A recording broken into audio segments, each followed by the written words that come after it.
ஒரு தவறு நிகழ்ந்துருது, தவறுக்கு தண்டனை உண்டுதானே. பசித்தவன் உண்ணணும், உப்ப தின்னவன் தண்ணி குடிக்கணும், தப்பு செஞ்சவன் தண்டனை அனுபவிக்கணும். தள்ளி போட முடியும், சக்தி இருக்கு, வசதி இருக்கு, பணம் இருக்கு, பதவி இருக்குங்கிறதுக்காக தள்ளித்தான் போட முடியும். தப்பிக்க ஒரு நாள் முடியாது, ஒரு காலம் முடியாது. அப்ப என்ன பண்றாரு பரசுராமன், அவர் சொல்றாரு, அவங்க அப்பா சமதக்கினி முனிவர், அவங்க அம்மா ரேணுகாதேவி தினமும் குளத்து ஆற்றங்கரைக்கு சென்று பச்சை மண்ணுல பானை செய்யறது, கணவனை நினைச்சா பானை வடிவம், அதுல தண்ணி எடுத்துக்கொண்டு பாத பூசை செய்யறது வழக்கம். அன்னைக்குன்னு பார்த்து தண்ணி எடுக்கிறா, தண்ணி எடுக்கிற போது தண்ணீர்ல ஒரு நிழல் தெரியுது, மேலே போற கந்தர்வனுடைய நிழல். அதுதான் அரிக்கிறார் சிரிக்கிற சித்தப்பனோட பையன கதையா சொல்லுவாங்கல்ல, அந்த மாதிரி இல்லாம அந்த பொண்ணு என்ன நினைச்சா, ரேணுகாதேவி பக்கத்துல போற அந்த நிழலை கவனிச்சா பானை கரைஞ்சு போச்சு. இது பெரிய தவறு, கற்பு கெட்டு போச்சு, ஓ எண்ணம் சிதஞ்சிருச்சு அப்படின்னு சொல்லித்தான் இந்த தவறு நடக்குது. அதுக்காகத்தான். ஆனா வெட்ட போனது யாரு? பரசுராமன். 3 பேர் வெட்ட போல, ஒருத்தர் வெட்ட போறான். என்ன காரணம்? ஒரு பெரிய கதையே இருக்கு. எல்லாருக்கும் இந்த சத்திரியர்கள் வேலை செய்யறது எல்லாராலையும் முடியாது. சத்திரியர்கள் தான் அந்த வேலையை செய்வார்கள். போருக்கு போறது, ஒரு மன்னனோட படையை இன்னொரு படையை அழிக்கிறது, அதே மாதிரி கொலை செய்வது, சிறைச்சேதம் செய்வது. இப்ப தாயை வெட்ட துணிந்த மகன் பரசுராமன். பரசுராமன் அந்தணனா சத்திரியனா? அதான் கேள்வி. ஏன்னா சத்திரியன், பிறப்பால் அந்தணன், குணத்தால் சத்திரியன். யாரு? பரசுராமன்.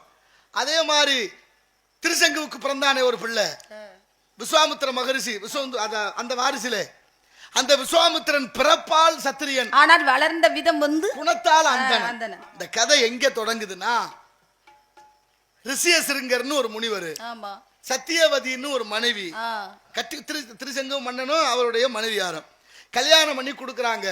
ரொம்ப நாள் குழந்தை இல்ல. ஒரு நாள் மாமனாரை பார்க்க, மகளை பார்க்க வீட்டுக்கு வர்றாங்க. மன்னரும் மன்னர் மனைவி, அவர் அந்தனர். அந்த காலத்துல மன்னர்களும் அந்தணர்களும் பெண் கொடுக்கிற வழக்கம் இருந்திருக்கும் போல.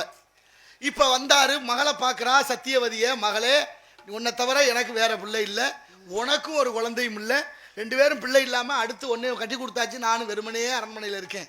ஓம் புருஷன் தான் தவ வலிமையில மிக சிறந்தவராச்சே, நீ சொல்லி எனக்கு ஒரு குழந்தை உனக்கு ஒரு குழந்தை ஏற்பாடு பண்ணலாமேன்னா. இப்ப அம்மா கேட்டா, நான் எப்படி புருஷன்ட்ட போய் சொல்றது? என்ன இதுல என்ன வைக்க, புருஷன்ட்ட போயிறதுக்கு போய் சொல்லு, இந்த மாதிரி அம்மா சொன்னான்னு சொல்லுன்னா சொன்னா. அதே மாதிரி ரிஷியசிருங்கர்கிட்ட சொல்றா. அந்த முனிவர் என்ன பண்றாரு, அதே மாதிரி 2 ஓம குண்டத்துல கலயத்துல புனித நீர் வைக்கிறார். ஒரு கலயத்துல பிராமண தர்மம், ஒரு கலயத்துல சத்திரிய தர்மம், 2ஐயும் போதிச்சு கலசம் வச்சாச்சு.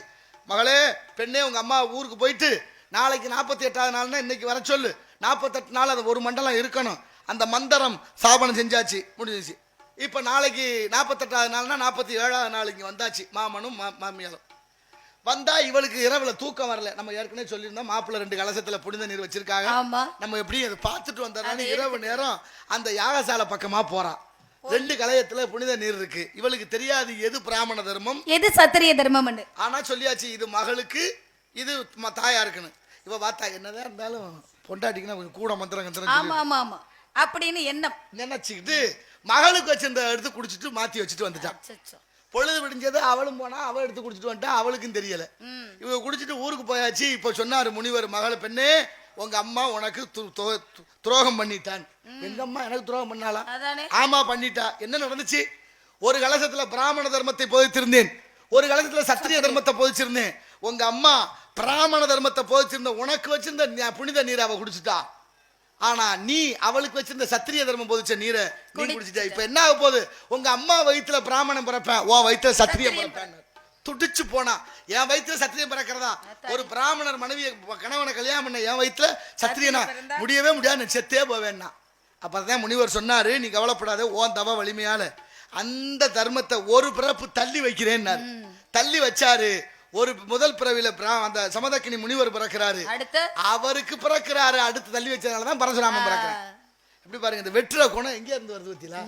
இப்ப குணம் நாடி குற்றம் நாடி அவற்றுள் மிகை நாடி அந்த குணம் பாரம்பரியமா வருது. அத மாத்தின தாயை போல பிள்ளை நூலை போல சேலை அப்படின்னு அந்த மாதிரி சத்திரியர் தர்மத்தை மாற்றி அங்க தண்ணீர் குடிச்சதுனால முடியல பாருங்க, அப்படியே வருது. அப்படியே வந்துருச்சா குணாதிசயங்கள். சித்திரமும் கைப்பழக்கம், செந்தமிழ் நாப்பழக்கம், வைத்ததொரு கல்வி மனப்பழக்கம், நித்த நடை நடைப்பழக்கம், இதெல்லாம் பழக பழக வருமா? அப்படினால இந்த இடத்துல பாத்தீங்கன்னா அந்த பாரம்பரியத்துல இருந்து வருது அப்படின்னு